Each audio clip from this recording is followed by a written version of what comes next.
Welcome to On the Block. We say diamonds are forever, and here in EPFL, the company LakeDiamond can make them grow. I'm here to meet its founder and CEO, Pascal Gallo, to talk about the science behind his diamonds, why he chose blockchain as a financing tool, and the reasons of his partnership with Bank Swiss Quote. Pascal Gallo, you're a physicist, a founder and CEO of LakeDiamond, a company based here in EPFL, and you grow diamonds. How is that really possible? Diamond is a crystal made of carbon, so if you find a way to bring carbon atoms on the surface and arrange them in an ordered way, you can simply grow your crystal. So we designed a reactor and built it, and in this reactor we simply grow diamonds. But are they really real diamonds? Are they comparable to the ones we can find in mines? They're totally real, but the difference is that our diamonds are more pure and more reproducible. And it opens the way to several applications. And how long does it take to grow a diamond? How much energy do you need? Is the price the same? The price is a little bit higher than when you extract diamonds from the soil. It takes about 20 days to grow a diamond which is 4 millimeter thick, out of which you can make a 1 carat diamond, roughly. These diamonds are not for jewelry. The characteristics of diamonds, in fact, makes it a very interesting material for several sectors. When you say that diamond is forever, you refer to the hardness. It's the hardest material there is on Earth, right? You cannot scratch a diamond with anything else than diamond. It has other extraordinary properties. Diamond is the best conductor of heat. It has the highest voltage breakdown. It's the most elastic material, which is really counterintuitive. It's biocompatible. And for every single property, you have a potential application. For the hardness and elasticity, you can make for micromechanical gears and use them in the watch industry. The transparency and the heat conductivity, you can use diamond into lasers to increase the power of lasers. And we actually have a world record for a particular configuration of these lasers using diamond. Since they have the highest breakdown voltage, the transistors made out of diamond are much better than transistors made in silicon. And finally, since they're biocompatible, we're envisaging also applications in biology, DNA sensing, cardiomagnetometry, and so on. So there are a lot of sectors where you can use diamonds. Are the ones that you grow in your labs better suited than the ones we can find in mines? Absolutely. Since we can control and tweak the diamond properties by tweaking the growth parameters in our reactors, you see. And the other point is that they're more reproducible. If you take 2 diamonds out of the soil, their properties will be totally different. Some will have other atoms than carbon. Others will have defects, which make them not so suitable actually for these applications. When you want to have a material that you will be able to use in the industry, you want this material to be perfectly reproducible. So you have labs here in EPFL. You're a traditional scientist, a physicist in this very niche sector, high technology, but you did decide to use blockchain as a financing tool. Why did you decide to go into blockchain and not use traditional financing through a bank, through loans, through classic investors? We estimate that we already invested 10 million Swiss francs in the venture to come up with a reactor which is already an industrial version of a machine. So now we just need to replicate this reactor in our factory. And for this we need money. And if we wanted to raise money through equity, then it would mean losing control of the company, which we don't really want as founders. And then we're looking for an amount 60 million Swiss francs, which is significant. And there, the banks would not lend us this amount of money. So we decided to go to the blockchain and emit a token, which is a novel way of raising money. We met the right persons, which are now associates, which are really knowledgeable in this field to create a token and to organize the initial coin offering. So your industrial clients, say for example in the watchmaking industry, can buy tokens as in order for you to grow diamonds for them, but as an individual investor who buys token, what is the interest for them? Why should they buy tokens? How does that work? So first of all, the tokens you purchase are used to increase our production capacity.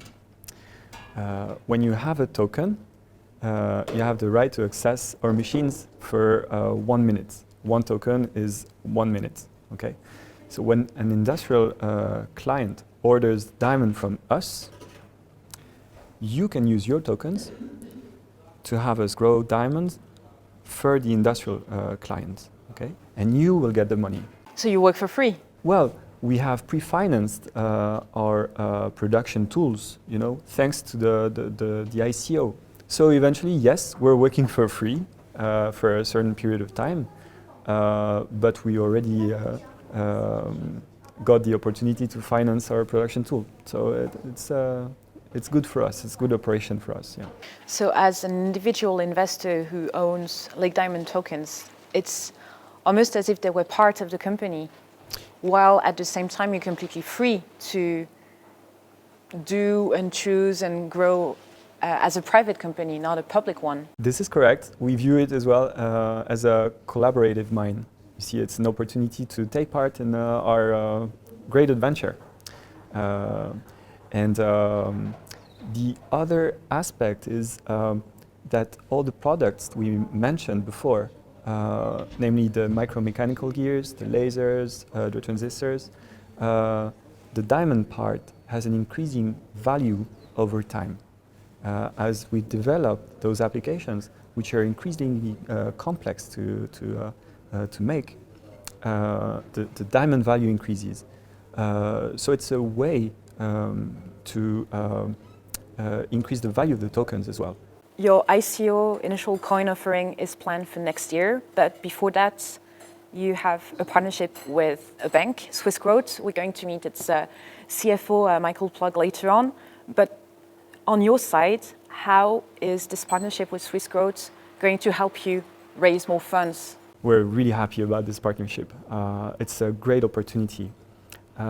My feeling is that it normalizes the operation of the ICO. As you put it, it's a novel way of raising money. So I think you have two kinds of people.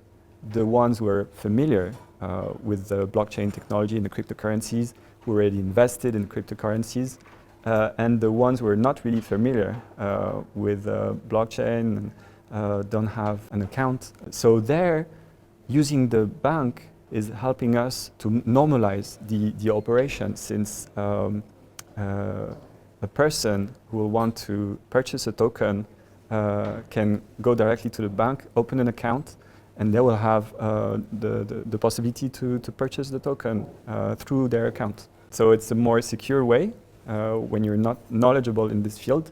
And of course, it provides us access as well to the customers of the bank. Do you consider yourself a founder of a tech company or of a blockchain company now? That's a very good question. Initially, definitely we're a tech company with a real product, let's say an activity, an industrial activity. We're now 20 in the company, and the ratio is more or less, say, 17 people working in diamond growth, diamond transformation, so production. And we have a team devoted to the ICO and the blockchain. So we're in an interesting mix. And the reason why it works so well, I guess, is that we're offering a new opportunity for people who are interested in cryptocurrencies. Cryptocurrencies are usually not backed up by anything. So the volatility is extremely high, as we saw it recently with some of the cryptocurrencies, right?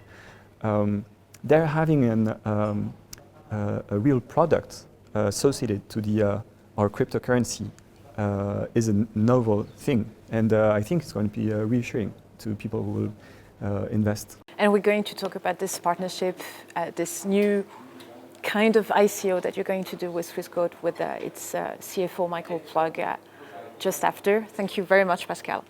Thank you, Eleanor. Thank you very much. Michael Plug, you're the Chief Financial Officer at Swissquote, and therefore you're the man behind this partnership with LakeDiamond, which means that soon your clients will have the opportunity to buy LakeDiamond's token for a limited period of time, pre-sale before the ICO. Why did you decide to bet on them and not on one of the many Swiss blockchain companies we have here in Switzerland? There are many reasons, but one of the reasons is certainly that from a timing, it was the right time for us from a technology regulatory standpoint to offer these services to all our clients. And secondly, this is a typical perfect example of what ICO can bring to these young startups and where this new kind of funding of project is going to help extraordinary companies to raise the funds which are required to put their project into place. And Switzerland is the perfect place to do that, and LakeDiamond is a very good example of what can be done with this ICO funding scheme. Was that because they use blockchain as a tool to finance themselves? Was that the tech part of it that interested you? What was the reason for you? Well, as a digital bank, we basically operate a huge cross-asset platform, basically, and our purpose is to have our clients being able to trade and to choose any kind of assets they want to have in their portfolio. Now, typically, if clients wanted to invest in such project, in the past they had to go through private equity, venture capital, and but the tickets are much too big for most of our clients. And what is new is, so typically a ticket for such instruments is more than 200,000 francs, most of the time 1 million, which probably would say that for most of us it's not possible to invest. With LakeDiamond ICO, the ticket, the first token is worth 35 francs. And basically it means that you can have a huge number of people investing in the project, but it means also you have to have the supporting technology through blockchain, token, smart contracts to be able to lower the cost of operation of the whole transaction. And we at Swissquote, we are, thanks to our technology know-how, we have more than 30% of our staff who is basically trained as professional engineers. We are in a position basically to leverage on this technology. We were the first bank to offer cryptocurrencies in Switzerland, and that's why we are in a unique position to offer ICOs to the Swiss market as the first bank.